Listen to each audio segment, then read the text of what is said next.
Wala kami social media.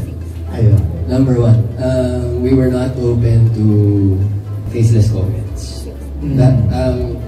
Kasi, eto sabi ko sa lahat yung mga batang to, masyado sila susceptible to bashers, to negative comments. And gusto rin natin ang hindi, it affects them. And that's a sad part because none of these matter. Sorry, I'm not trying to sound irreverent or anything. Pero, yung panahon namin, people are brave enough to come to our face and say they don't like us. Yes. And I appreciate that. Kasi, alam mo yung ginagawa mo, alam mo yung sinasabi mo sa akin at hindi ka natatakot. So that's really your opinion, and I can respect that. Pero yung ngayon nang nangyayari sa social media, na may mga nagko-comment para lang may masabi. And they bash people they don't know anything about, or they have never worked with, or have never met. And it affects them. Ako as a parent, I hate it. Nahawa ko sa mga anak ko pag nakakatanggap sila ng gano'n. And I don't think that they're supposed to be subjected to it. Especially now na may mga batang nalalove. Ako, ang dami kong nakapareha. And the longest one was Cheryl.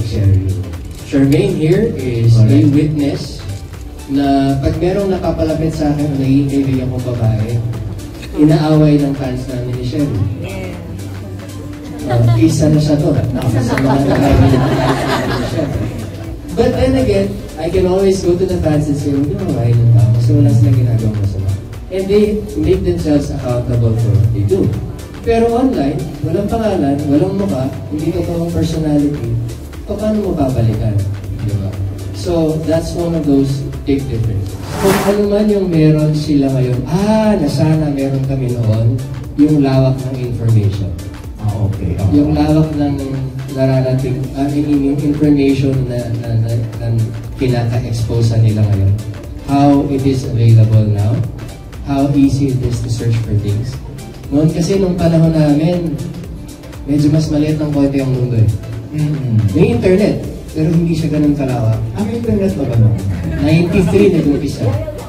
Dahil 93, 96 sumikat yung mga social media. 93 nag-umpisa ang internet dito sa atin. Dial up.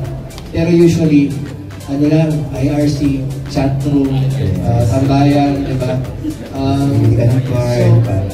Oo. Tapos gagawa ka ng HTML home profile mo sa isang libre website. Wala masyadong nagagana. Pero kung noon, available yung treasury of information, di ang sana, dami namin ding nagawa para mas maganda yung dadatnan nila. Yun lang. Yung natutunan ko, pinalanin mo yung sarili.